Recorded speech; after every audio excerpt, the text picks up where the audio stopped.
नमस्कार, राधे राधे। हम इस भाग में आपको बताने जा रहे हैं इम्परेटिव सेंटेंस के बारे में।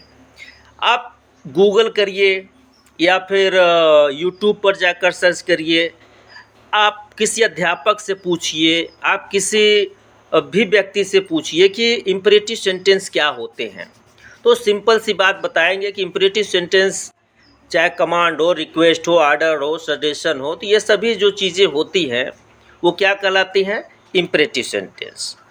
और उनसे पूछिए कि इम्परेटिव सेंटेंस कितने प्रकार का होता है, तो वो आपको बताएंगे इम्परेटिव सेंटेंस दो प्रकार का होता है। एक अफर्मेटिव इम्परेटिव सेंटेंस, दूसरा निगेटिव इम्परेटिव सेंटेंस। जबकि मैं भाषा को जब अध्ययन किया और लोगों को मतलब कि भाषा के विभिन्न पहलुओं पर विचार करने के बाद मुझे पता चला कि हिंदी का जो इम्परेटिव सेंटेंस है और जो इंग्लिश का इम्परेटिव सेंटेंस है उसमें ज़मीन आसमान का अंतर है। अब मैं आपको बताने जा रहा हूँ इम्परेटिव सेंटेंस जो यहाँ पर है, कैसे हिंदी में लगभग मैंने 12 प्रकार के इम्परेटिव सेंटेंस को नोट किया है। पहला 12 प्रकार के जितने भी इम्परेटिव मतलब 12 प्रकार के इम्परेटिव सेंटेंस का इस्तेमाल करने के बाद उसको हम अलग से 4 कैटेगरी में बांट सकते हैं।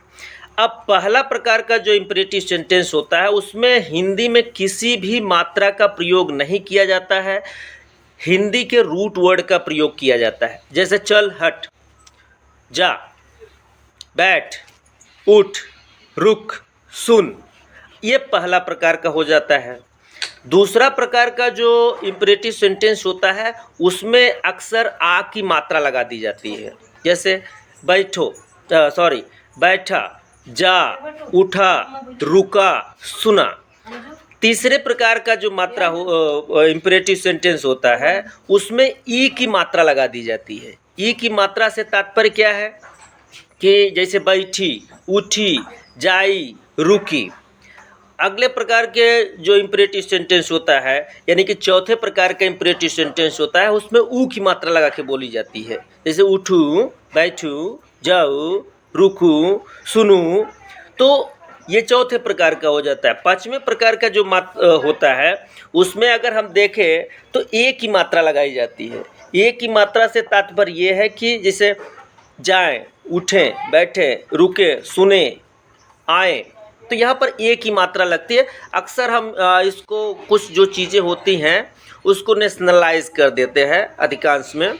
और उसी तरह जो सातवें प्रकार की होती है, छठे प्रकार की जो इम्परेटिव सेंटेंस होती है उसमें ऐ की मात्रा लगा के प्रयोग किया जाता है कि जैसे उठें, जाएं, सुनें, या के साथ बोला जाता है।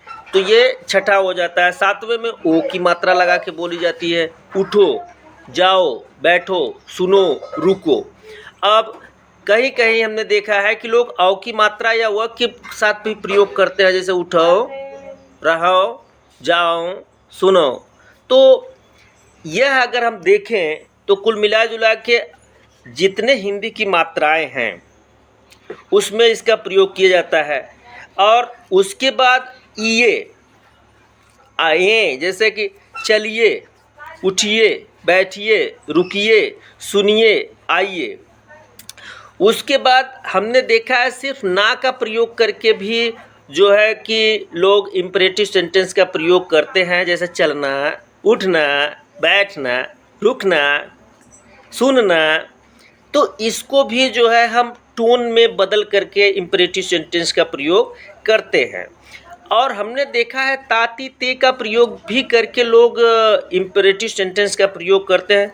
जैसे चलते, अरे उठते, बैठते, सुनते, रुकते। तो ये भाव के रूप में हम लोग बोल लेते हैं। लेकिन हमने देखा है कि जो 12वें प्रकार का इम्परेटिव सेंटेंस होता है वो इम्परेटिव सेंटेंस देखा जाएगा तो वो टोन होता है या तो फिर क्वेश्चन से पूछा जाता है। जैसे कि हम कहें दरवाज़ा खोल देंगे।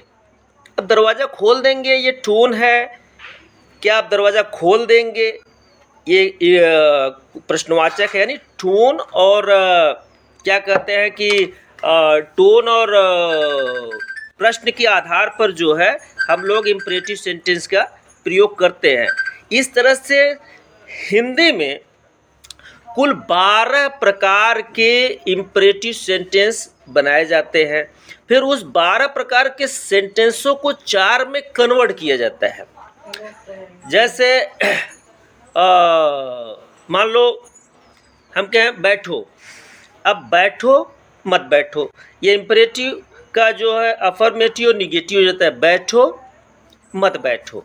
अब बैठो मत बैठो, अब अगर हम इसको अपशब्दों को प्रयोग में करें, बैठ रे, अब बैठ रे, बैठो रे, या ये रे शब्द का प्रयोग किया जाता है। अरे बैठ बैठ नहीं जो, बैठ बैठ नहीं तो जो। ये जो विशेष प्रकार के वाक्य हैं इसको निगेटिव में भी बताया जाता है और अफर्मेटिव में।